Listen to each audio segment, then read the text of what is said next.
Alam niyo ba na isa sa pinaka-iconic at pinakakilalang historical cemetery sa Kalakang, Maynila ay ang Paco Park. It was built in 1807 na kung saan noong unang panahon dito inililibing ang mamayamang taga-Maynila. Tulad na lamang ni Dr. Jose Rizal na kung saan siya ay pansamantalang nilibing dito after his execution. Pero hindi ito ang pinaka-main topic ko kasi hindi naman ako taga-Paco. Kaya ngayon, samahan niyo ako sa lugar na aking kinalakihan. Samahan niyo akong tuklasin ang lugar na minsan ko lang nalaman na may kasaysayan palang tinatago sa ilalim nito. Kaya ngayon, dumayo tayo sa Malate.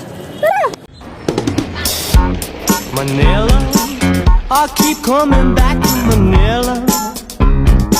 Simply ain't no place like. Ay, nandiyan na pala kayo. Today, we're going to explore a place that we're very close to my heart, the Remedios Circle. Alam niyo bang dito ako lumaki? Dito kami dati naglalaro, nagpapaaraw, at minsan dito rin kami nagpa-practice ng sayaw. But today, I'm not here to play or to rehearse. I'm here to uncover a memory. An almost forgotten piece of history that were buried underneath this ground. Because many of us don't know is this. Remedios Circle used to be a cemetery.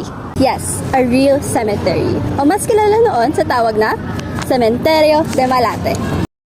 According to historical sources including Renacimiento Manila, the Malate Cemetery once stood just behind and east of the Malate Church. It was circular in shape, similar to Paco Park. Old maps from the early 90s even marked this spot as the church official cemetery, surrounded mostly by open fields. During the Spanish colonial period, circular cemeteries were common designs.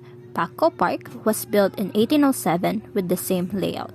Remedios Cemetery was smaller, but it served the entire Malate community. But everything changed in 1945 during the Battle of Manila. Malate was heavily devastated. And according to Renacimiento Manila, the cemetery was heavily damaged during the fighting. After the war, the church eventually sold the property to the government. In the early American colonial era, city planners, based on Daniel Burnham's 1905 Master Plan for Manila, recommended the decommissioning of small church cemeteries like this one. Larger municipal cemeteries were developed in La Loma and Makati, so Remedios was slowly phased out.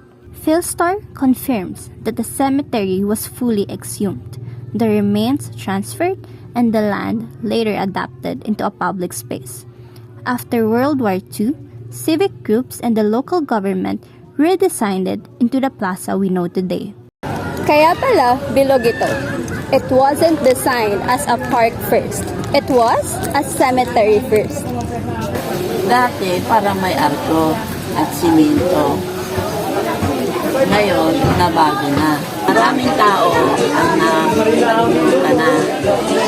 And that's why I'm making this video. So we can remember what the city has forgotten.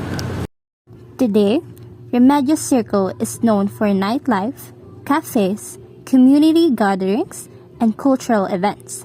But beneath the lights, laughter, and daily routines is a story of transformation. From a cemetery to a war-torn ground to a public plaza that symbolizes resilience. And I chose this place because history isn't always found in museums. Sometimes, it's beneath our feet.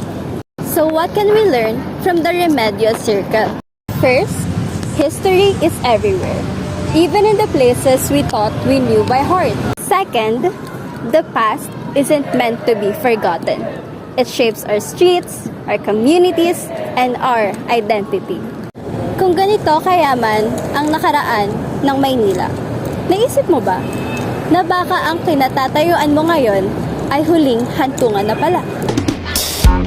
Manila, I keep coming back to Manila. Paano kayo? Ganun naman, no?